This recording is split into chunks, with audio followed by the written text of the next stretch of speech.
Well, good morning, you guys. Welcome back to Conversations with Allieetoile.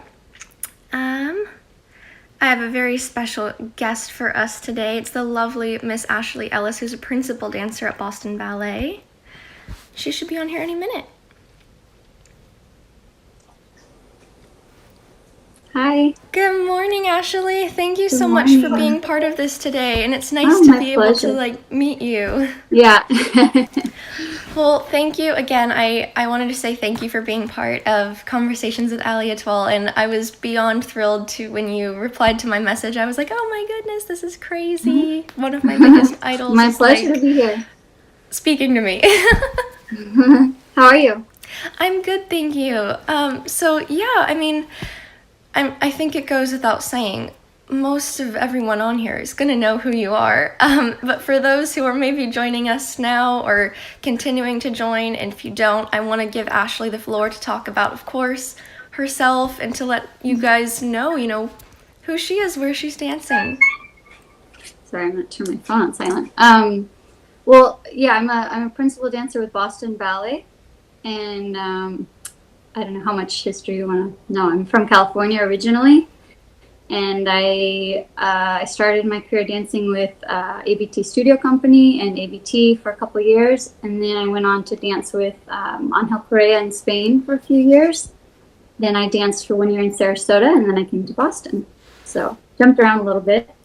And I have a dancewear line called Ruby Aware. And yeah.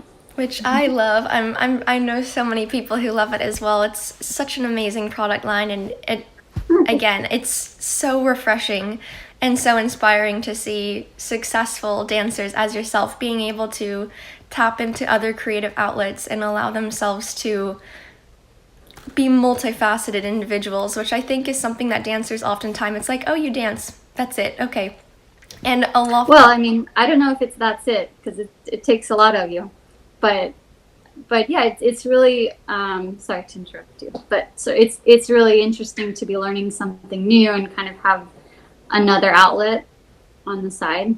Absolutely, absolutely. And that was what I wanted to use to lead into my first question that was sent in. Is someone wrote in, and I think this is probably going to be ending up being my first or my favorite question of the day, and that's going to be, in pictures and on paper, Miss Ashley has the career that most people want. Most people are hoping for, to be a principal dancer, to have the amazing opportunities that you've had to travel to so many companies.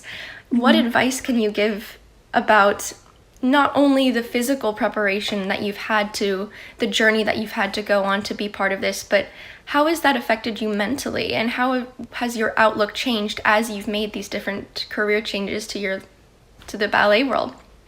Yeah, sure. I would say I'm really glad that I've had the opportunity to dance in different companies. I feel very fortunate.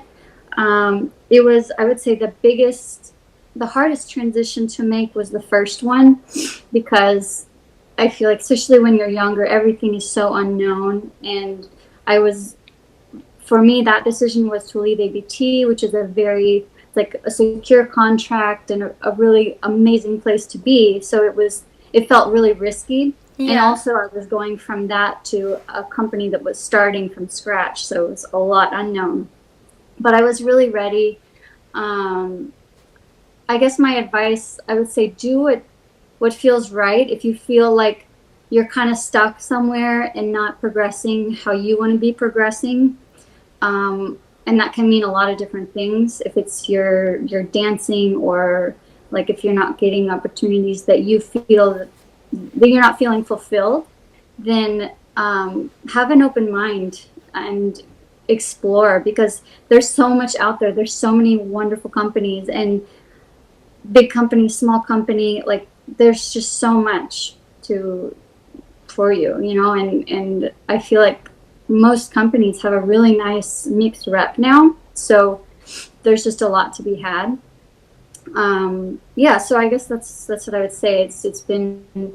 I've learned so much being in each place. It gives you perspective on just dancing and life as a whole. Because Sure. from New York, I went to Spain, so I got to learn Spanish, and I got to learn a whole new culture. And I met my husband there, and then we came back to the States. And so each place that, if you end up moving around, then each place has something valuable that you can take from it. Whether it's, and also, like, if you have what you might call a bad experience somewhere, just take what you can, the positive things from it, learn from every experience, and then move on. And sometimes it takes a while to find your right place, but I just say learn from every experience that you have. Absolutely. I could not agree with that more. And it makes me feel more reassured because that was me about a season ago when I made the decision I was at Houston Ballet, and I made the decision to move over to Europe and join Birmingham Royal Ballet. And there were all these fears and all these unknowns, and just, am I making the right choice? Is this going to be good for my career? Is it going to be starting over somewhere new? And realizing that everything I've ever experienced, I continue to take that with me. And it's nice to be able to know, especially for those who are watching and for those who are going to be able to see this on my YouTube. I mean, hearing such words of your experience, and it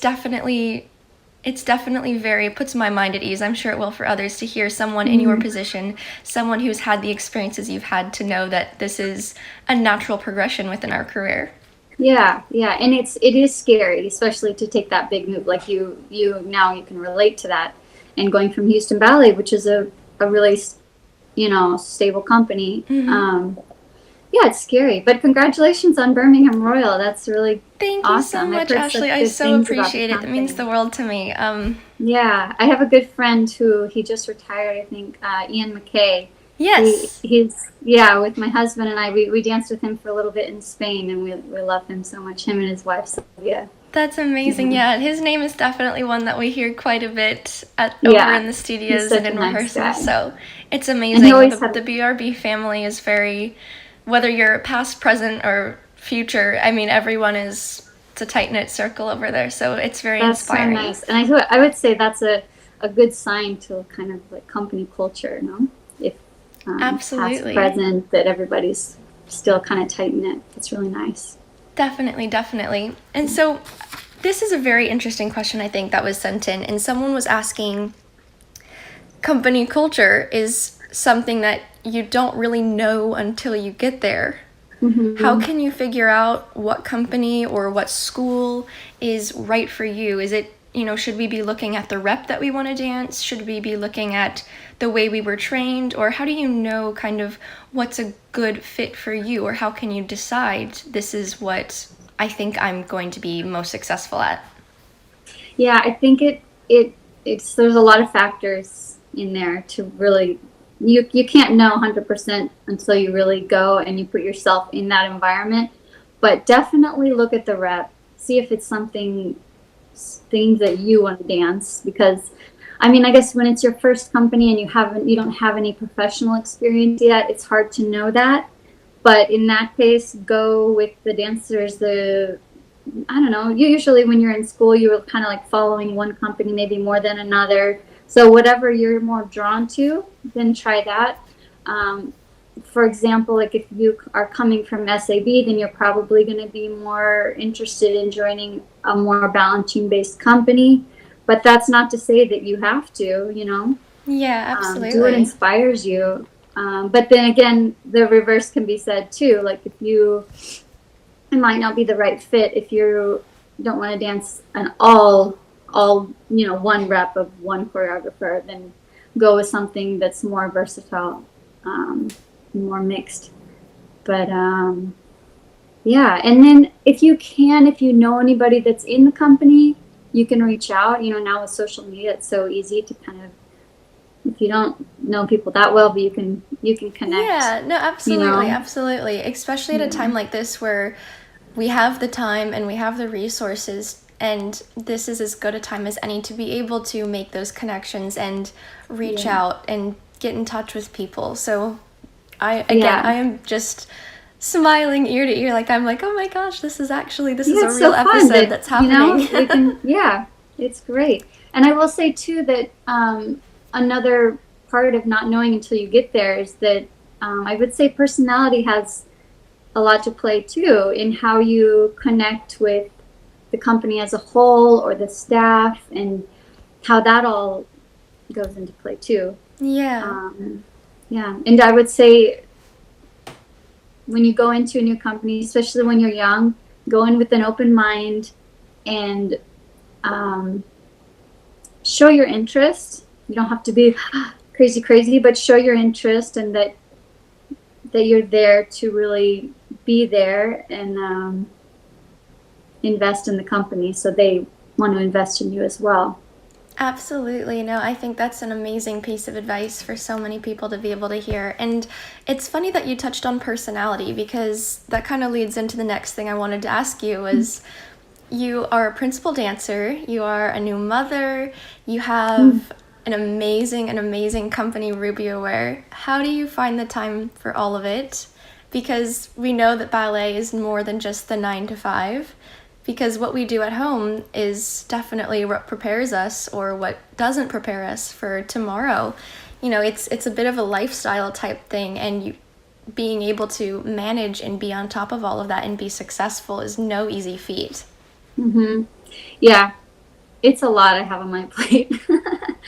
I will say I just do my best to manage it. The being a new mom is it's absolutely amazing.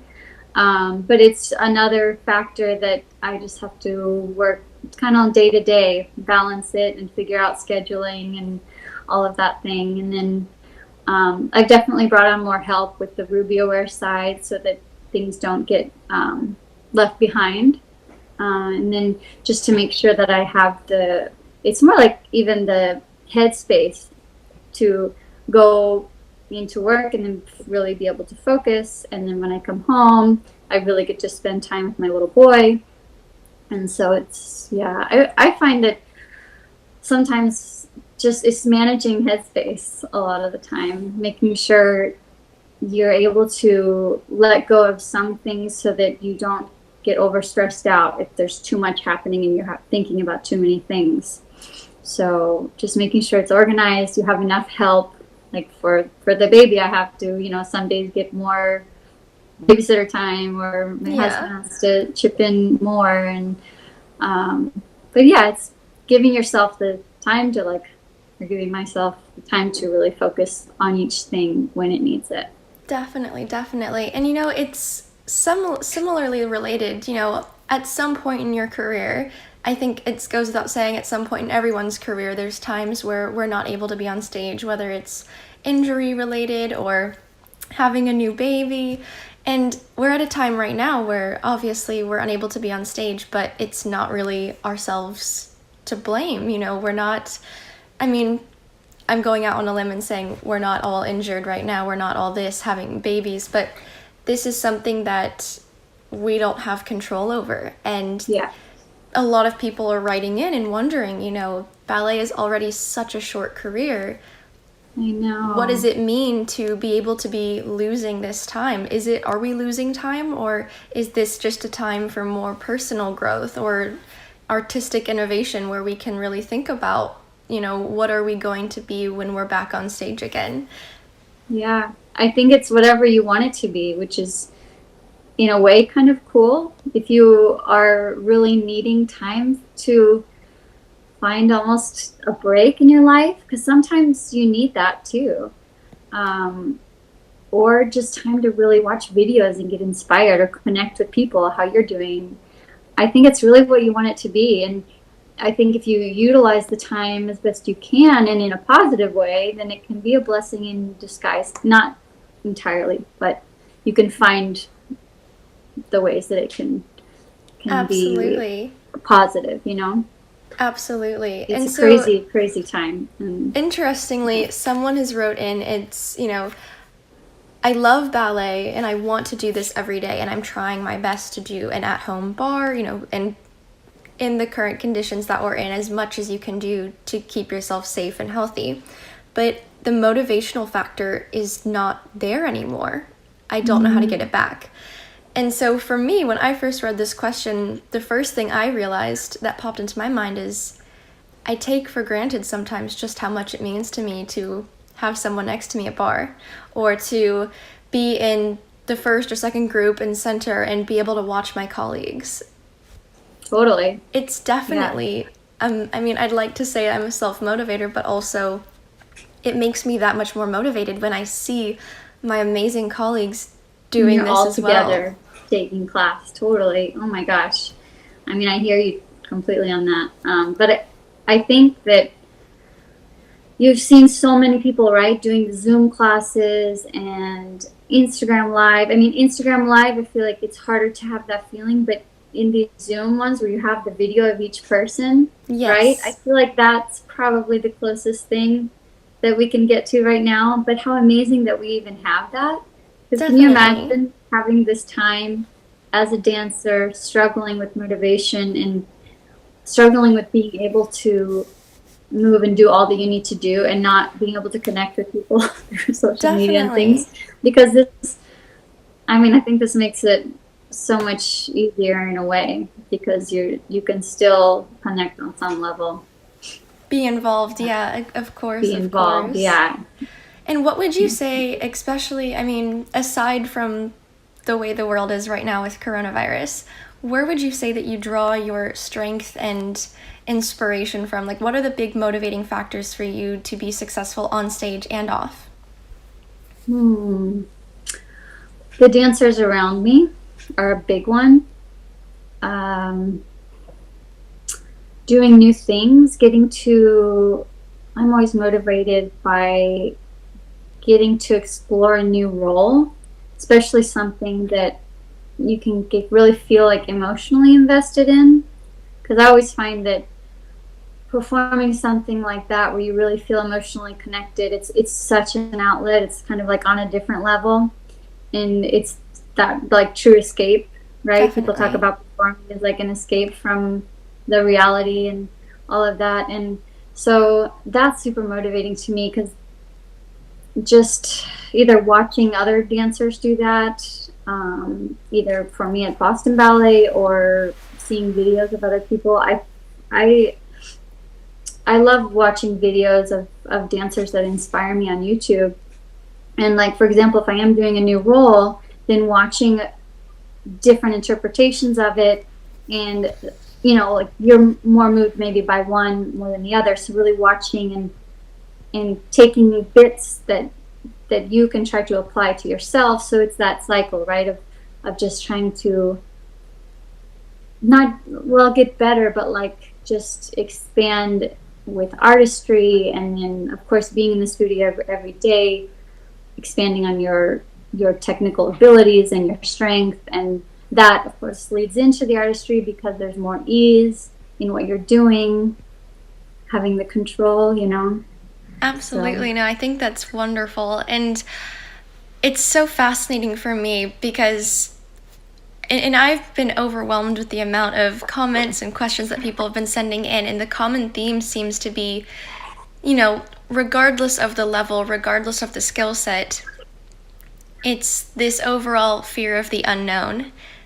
We only know what we know, and we're all experiencing it as it comes, but I don't know what that's going to look like for my career tomorrow or in a week or in a month. And so remembering those key things, remembering the things that continue to be important factors and be important pieces of advice or wisdom that we've been able to get from different platforms, I think those are the things that we need to keep with us every day as we move through this. Yeah, don't lose it. Don't lose touch of that the other people are out there going through the exact same thing. Definitely. Everybody. I was just watching. Definitely. Right before I joined, I just saw this video of Maria Kochekova doing fuetes in her living room, and I was like, oh my gosh. Yes, I saw that one as well. Oh my gosh, exactly. I was like, oh my goodness, I'm definitely not doing that. But then, she wrote something that, that was a good day. So, I mean, everybody, I think it's good to find the playful side of it too. Obviously, not many, some people maybe have home studios, but most people don't. Yeah. And we're all in the same boat right now. we're all doing our best, and then we're all going to have to come in with some level of a fresh start again to find it. We're all not going to just go jump back on stage, because it just wouldn't be smart. Absolutely. So we all have to find that process, and then maintaining some level of mobility with your body, some level of strength, maintaining doing, exercise, even if it's just a little bit helps too. Definitely. No, I'm definitely someone And who mentally too. I don't like to do the same thing every day. So I try to Same switch here. it up, and I try Yeah. to give myself not only just a different exercise routine, but a different setting to do it in, whether it's Yeah. in my bedroom or I'm with my family right now. So I will run Yeah, over you're to in their Florida, room right? or be in the kitchen and just Yeah. completely try and give myself something, a different space to be in, because I think it keeps your mind active. It keeps your mind, I don't want to say it tricks your mind, but if anything, Well, I it mean, gives you a sometimes different you point kind of of- view and a little bit of, Yeah. that, which is interesting because ballet dancers are so used to continuity. We go into the studio every day. We do bar in a very similar pattern every single day. True. So, but it's amazing how when we're at home, that can be something that can be, I don't want to say negative, but it can not necessarily be the easiest working conditions. Yeah. For me, I feel like it's hard because when I go to work, we have that mentality that we have when we go into work, and then when you go home, you want to be able to disconnect and think of it as a place to relax, be with Yes. family, or just be home with your dog, or and just kind of disconnect. So I think it's a healthy thing. So I think that it makes it harder to, like, okay, this is my relaxing place. Now I'm going to work, but then I'm going to relax after. Mm-hmm. I think mentally sometimes that's a little bit of a struggle. And I can imagine, like, if I don't have a home studio. 1999 after. So stop. Sorry. I don't know how That's that okay. happened. But if there were a studio that I could go to, I feel like it would be easier to kind of bring that mentality into that space. Sure, You know what I sure. mean? Yeah, so maybe that's part of what makes it hard for us. So it's good to do something fresh. Definitely. And I think most And of us, we like what we do. We like to go in and dance. So that's part of bringing something fresh, because then it makes it fun, right? Absolutely. Yeah, I mean, I couldn't agree more with that. And I think that being able to maintain some sort of at least for me, everyone's different, but maintaining some sort of a schedule has helped through this. Not going to bed. I mean, I'll admit, when I first arrived and visited my family, like, yes, there was a 3 a.m. movie night. I'm with my family.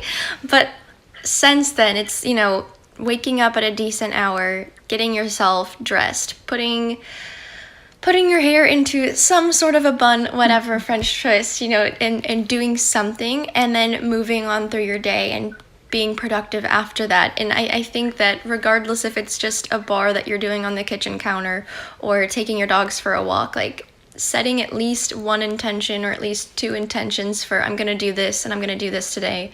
It definitely, I feel like dancers are the kind of people who feel good when we accomplish things or when we improve on something and we're able to see, like, yeah, we got that done, we did that. I think that's been helpful to me and a few other people that I've been speaking to on here. That was something that we all kind of found, that maintaining a schedule or maintaining something to continue and wake up and work towards has been helpful through this time. Yeah, definitely. I feel the same. And I think it's probably not just dancers, probably everybody likes to have Yeah, some sort of absolutely. a No, this goes further than the schedule. ballet world for sure. Yeah, and I definitely have lists. I try to do it. They say it's good to do, like, the night before, have some sort of an agenda or, like, list. I try to be good about doing that, because it really does help. When I do that, Yeah. have sort of a checklist, okay. And then you're right. At the end of the day, it's like, okay, I got that done, that done, that done. Maybe I didn't get those done, but something. For sure, for Yeah, sure. good. And so I want to take a quick second and address a question someone just sent in, which I think is very, very relevant. This person is saying that they are a pre-professional student and that they were supposed to be auditioning this year or this audition season. Obviously, all of these auditions are no longer happening. And this is a big time of uncertainty. They were supposed to be getting a job or into a second company, and starting to be on their own independently, but, you know, obviously there's a big question mark as to when am I going to be able to audition, and are companies even going to be hiring? Like, what's the financial implications that this could have on being able to be hired in a company? Yeah, I really feel for everyone, especially in that position. I really do, because I can, and not to say like everything might be totally fine, and eventually it will be, but Yes. I can just only imagine, like I know how I was at that age, and I know I would have been going nuts, probably just going crazy thinking about everything. But you know, it will probably be, it's not going to be like this forever. It'll probably maybe put things off for a year as far as jobs go. But, and I know a year at that age, it sounds like forever, but it's not forever. And just try to keep that in mind. Yeah, That's no, my of best course. advice. Just know that if it doesn't happen this year, just it might just get bumped. I mean, I really have no idea what the plan is and what companies' financial situations and hiring situations are going to be. I'm sure it's going to be tricky because most companies have had to cancel the rest of their season. Definitely. So, and even for us, we're on the, you know, that affects us as well. Like as far as jobs go, a lot of us are on layoff and we're not being paid. So, you know, they probably won't be hiring as many as they might have if they were still looking. So, but just keep your hopes up and keep working. Use it as an extra year. If you have to wait, use it as an extra year to get that much stronger and that much better. And then you'll be a year older, which is not a bad thing. It's totally Definitely. fine. You're going to be more mature. You're going to be stronger. You're going to have a whole year's more worth of knowledge from your training. And so just use that. Absolutely, absolutely. I couldn't agree more. And I think it's important to remember that being a ballet dancer, of course, there's the technical component. Of course, there's all these requirements that we have to be able to be, you know, to make it to this point, to be able to be hired. But I feel that oftentimes people view things as, oh, I'm Allie the ballerina, I'm Ashley the ballerina. Mm-hmm. And what I've found to be most helpful in my career so far is to put it into perspective that, of course, I'm Allie the ballerina, and it's a major part of my identity. I mean, it has been something, a part of my life since I was 2, but it doesn't define me. I'm Allie the person as well.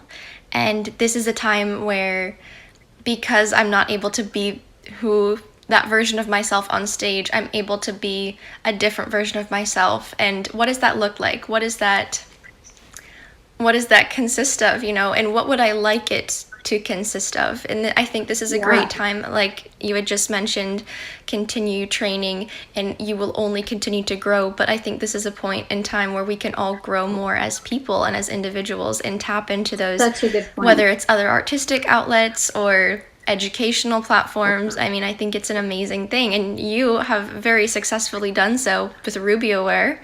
I'm a massive fan of that. I have more than I can possibly carry in my arms, and you know, so yeah, I mean, my mom wears them. I bring them here and she steals them from me. So you know, that they're amazing. And I think that for a lot of dancers out there, whether it's in being interested in starting a company of some sort, or providing a service, or even just allowing yourself to go to school and study something completely aside, I think this is a great time period to be able to tap into those other interests.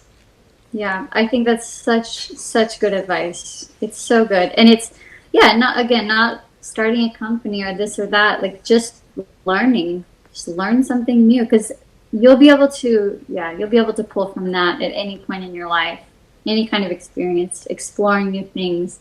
Just tapping in on different interests that you have. It's so good. Yeah, definitely. And so I wanted to ask you personally, because it's going to happen to all of us at some point in our life, aside from being dancers, just being humans. We're going to experience unbelievable moments of joy and happiness, and we're all going to go through things that feel like the absolute bottom of the barrel, you know, crashing and burning low. And it's a roller coaster. There's things that lift us up and there's things that bring us down. And what advice could you give, or what mindset could you provide us with whether it's from your experience in ballet or just in life, you know, when you're in those dark or low places, how do you get yourself out? What is something that, you know, at least for me, it's so easy for me to talk about, yeah, my throat is sore, or I did this thing to my ankle. You know, it's very easy to, not always, but it's easier to talk about physical pains and physical feelings than it is the emotional and mental side, especially I think for dancers, because we are so disciplined and we are so naturally trained to just throw ourselves into the work and forget about the mind, and then we forget to address it sometimes. Yeah. Oh my gosh. It's so true. Yeah, we talk all the time about the physicality of it all, but it's almost, I would say, more important, the mental side. And I've definitely experienced major highs and major lows for sure. And just know, keep in mind that it will end. You will get over that hump, whatever you're going through, whether it's an injury or just a hard time in your life. Sometimes I've felt like I was struggling and I don't even know why. And it's just, I don't know. I guess I would say try to find things in your life that make you happy and that can bring more positivity, and maybe in the end it's stepping away from something, but not to say to give up, because I know we're all very tenacious, and I think that's why if anyone became a professional dancer, it's because they don't give up, which I think is a really good thing. But yeah, it's just inevitable, I think, that everyone will have ups and downs, and to just know that you'll see the other side soon.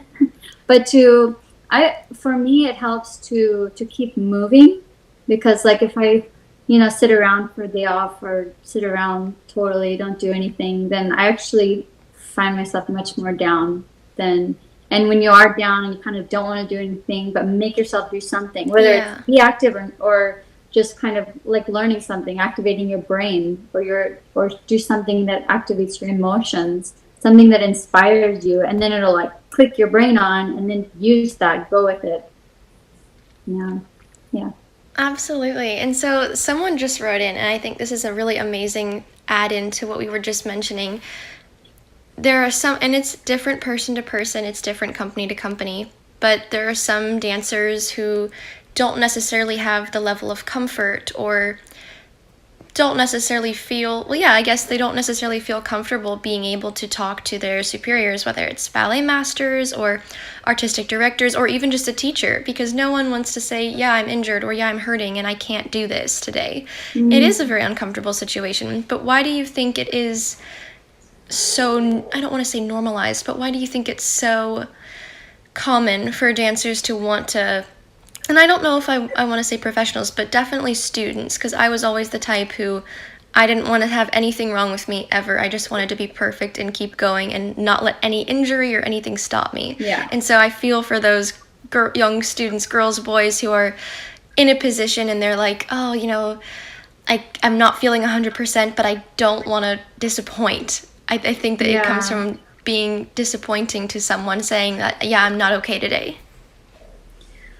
Well, yeah, I can totally relate. I was always very shy and didn't like to go and to confront or talk about certain things like that. But I think in the end, it's better. It's better for you. And I think when it comes down to it, as far as you talk about disappointing, I think it's really important to remind yourself that you need to value yourself and your own health first.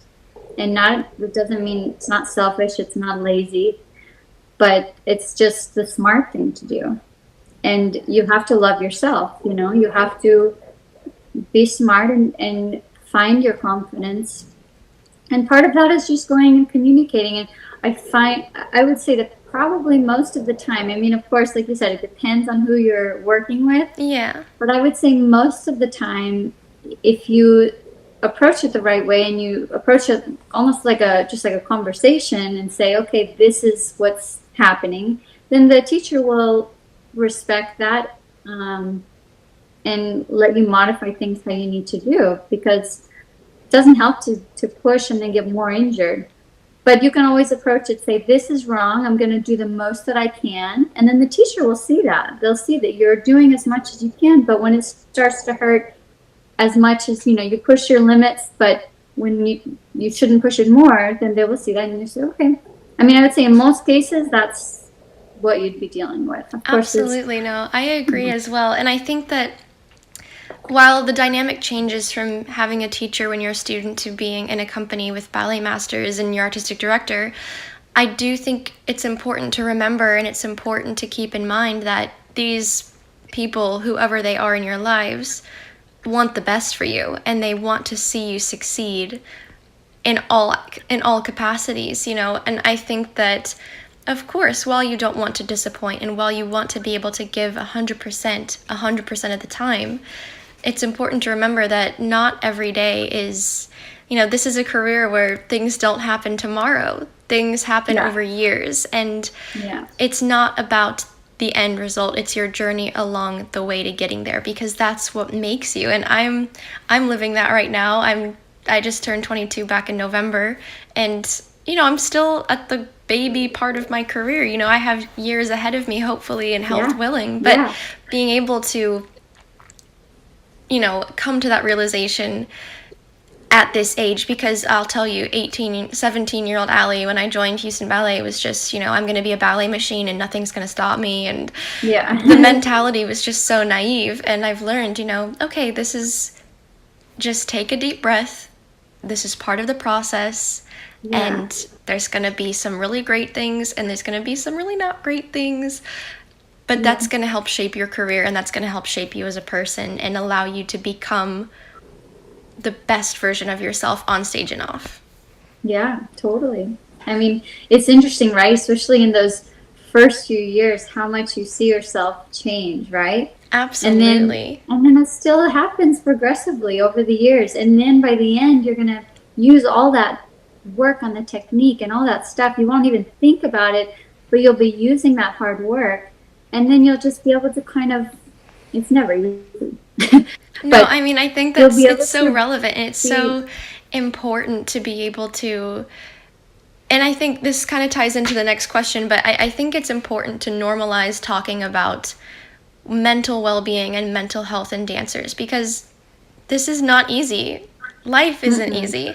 And to be able to speak openly and freely to friends, colleagues, peers, acquaintances, we all have a similar goal. We all have a similar dream and passion, and that is for our art form. And everyone has their own unique path of getting to where they're going.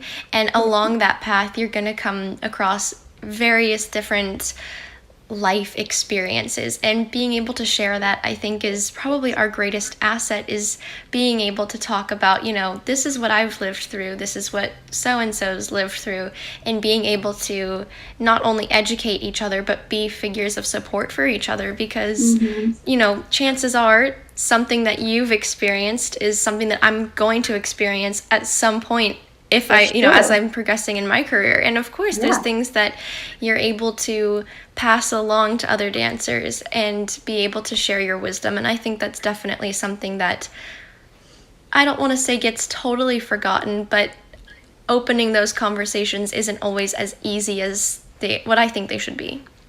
Yeah, no, it's very true. And I was just talking with a teacher of mine who, she flew out to see our program. And then while she was in the air, she called the Opera House the day before the shows. And she was like, they're happening, right? And then while she was in the air, they got canceled. Anyway, she was in Boston, so we hung out a little bit. And obviously I've known her a really long time, since I was a student. And I was telling her right before we left, I was saying, I feel like I was missing a little bit at some points, like some guidance that I would have loved to have. I think it would have been really valuable. And I know we don't all necessarily have someone, because it's not just anyone that can really mentor you, right? Can really give advice on having a professional career. Like, it really needs to be someone who either has had the experience themselves or somebody who just really, really knows the dance world. And I was saying like, oh gosh, I wish that I could have had sort of like her knowledge now and been connected through my career to have someone to give advice or to just bounce things off of what's going through my head if I'm struggling. Or yeah, I just think that if you have a resource like that, to try to utilize it or try to build a relationship like that with someone if you're able to, because having that emotional support, Definitely. even, I mean, you can look at it as like support for a career, things like that, but it really, what it comes down to is like a lot of emotional support in making decisions or just dealing with life. I think that would be super valuable. I know there are, I think it's still going on, there are ballet mentor Yes. programs and things like that. Yeah, I I've did a seen little several bit of those. that. I think that that's an amazing way if you don't have access to necessarily somebody, if you're not in a company or if you're in a school that maybe doesn't have an affiliation to a professional company. I think that's an amazing resource to be able to see if that's something that is, beneficial to yourself, or if there's somebody on there who you think might be able to provide you with the necessary Exactly. mentoring So tools that it you're makes looking those for. connections. Yeah. So when you're having a moment, because I did it for a couple of them who came in looking for that, and it was really cool. You connect with someone completely new, and the students, they get advice from somebody who has experience, and yeah, I think it's really valuable. Absolutely. Because your parents, however amazing they are, they do their best all the time to support you, but it's different getting advice from someone in whatever field you're in, to be able to talk to someone with experience. Yeah. Of course, of course. And it's interesting because, you've mentioned having support figures like parents in your life, which I think is definitely, they have been for me the fuel to the fire. They have really helped my dreams become so a reality, great. and I'm thankful for that. And what advice, for people, someone just wrote in, my parents don't support me doing ballet, but I've proven that I'm good enough. I don't want to jump to any assumptions here, but I think it's, if you're at a point in your career and you're able to, or you're at a point in your training where you feel that you might be able to, or your teachers are telling you, this is something you could pursue professionally or potentially with a scholarship-based program at a university, but your family isn't on board, how can you combat that?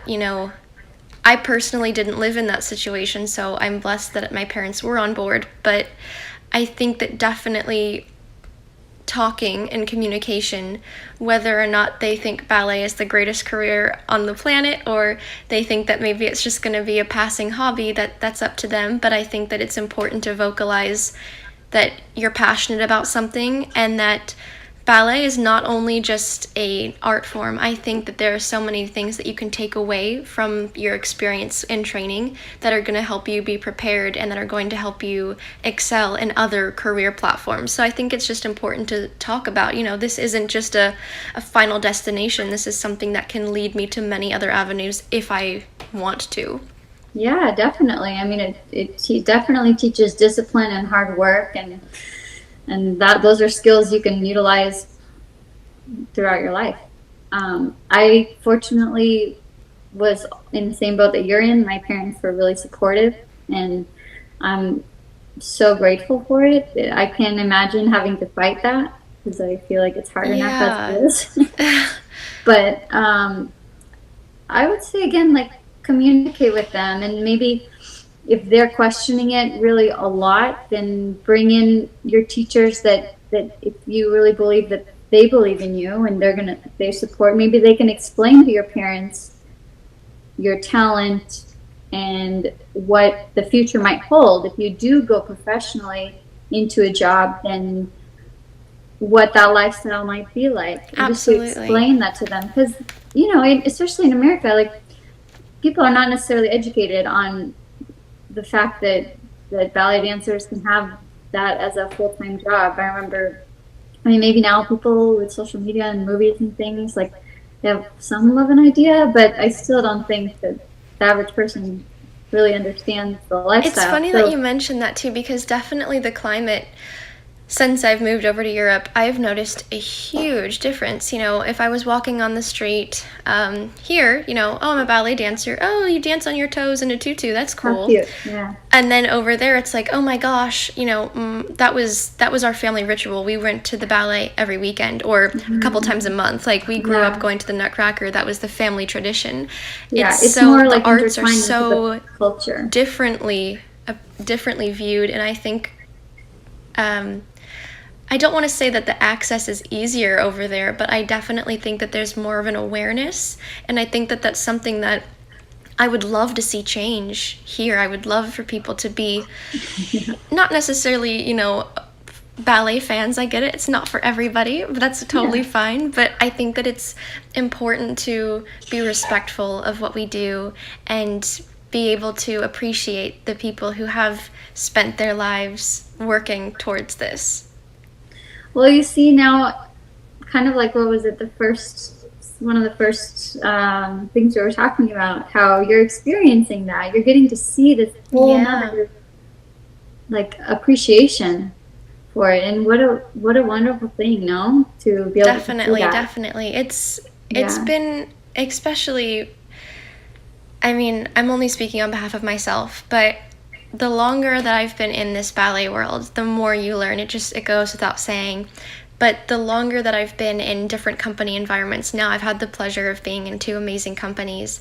You know, it's so eye-opening, and it's so amazing how on your journey between both places or being in one, it's how much you learn and how much it changes your perspective of what you want out of your own dancing, what you want out of your own career. Totally. And it sounds like you feel this way too. I found just that alone was really inspiring. It's like that energy of like, oh, this is new. Oh my gosh, look at all these things that I'm seeing now. Like it's feed off of it, right? I mean, I have to go out on a limb. I mean, all of my colleagues are like, Allie, you're such a bunhead. Like, I really am. I love this. I love ballet. But yeah, I agree 100%. That's my mentality. You know, when I go to work, it's hard work. It really, really is. But I don't feel like I'm going to work. I feel like I'm just going to do ballet because that's great. I enjoy it. And I hope that whatever stage you're in, if it's a studio, you're a student, if you're, you know, in a pre-professional training program or in a company, I hope that everyone is able to find that place. And I firmly believe that we all get there at some point. We all end up where we're meant to be. And when you're there, it's the most amazing feeling to know that you found a good fit and you're in a place where you feel you can really continue to grow and hopefully promote and dance those roles that are on your bucket list, you know, or the to-do list, you know, all those different things. So I think that this is one of those things that you've got to trust the process. You've got to believe in yourself and use the resources and the people around you to, you know, exactly what you've just been saying. Basically, this whole conversation is just take everything, because the good, the bad, the beautiful, the ugly, it's all going to shape you in some capacity, and you can use it obviously to continue to push yourself. Yeah. And to touch on the whole being in, you know, amazing companies and moving through the ranks, I think there's also, you have to also appreciate your career, even if you don't make it like quote unquote to the top. Like there's so much so much beauty and so much just some wonderful experiences when even if you're just in the corps de ballet, and it's not just in the corps de ballet, like you made it to be a professional dancer and you're a part of amazing productions, and there's no way these things can happen without the whole group. Oh, absolutely. So, and to not like devalue all of the ranks, you know, and I think that's when it comes down to really what you want for yourself. And if you don't see that happening and you really feel like you won't be fulfilled unless you dance certain roles, then, and I think deep down we would probably all love to dance Juliet and dance Giselle and all of those things. Sure. Some people maybe really feel like they have to have it. So then if it's not the right fit, I would say go to a different, find something where that can happen for you, but not to discourage like just a professional career in itself. You still go on amazing tours, you still are a part of amazing productions, and you're dancing with, like, say you're in the Royal Ballet or Birmingham Royal Ballet, and you're dancing alongside the incredible artists, no matter which role they're doing. So just to I wanted to kind of mention that too. No, definitely. It's all hard work. I couldn't agree more. And hearing that from you, definitely, I mean, it speaks volumes. It truly, truly, truly does.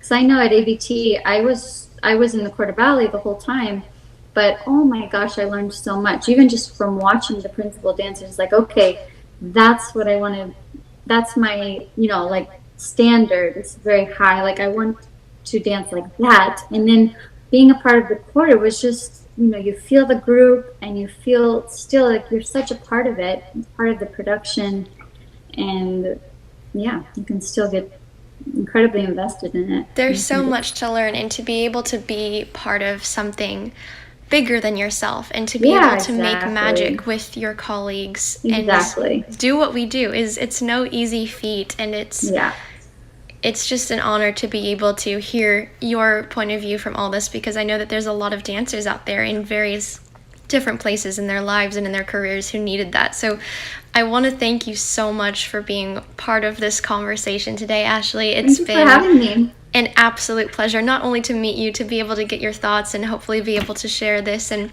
pass it along to some amazing, amazing people out there. So I will have more information on Ashley if you guys want to be able to keep up with her and everything happening at Boston Ballet. That will all be available to you on my allieetoile website. And coming soon in a couple days, this will be available on my YouTube for those who want to watch again or share it with someone who you think might like watching it. So Ashley, thank you again. It's been such a pleasure, and I wish you good health and safety at this time, and I'm looking forward to seeing you on stage again in the next Rubio Wear color.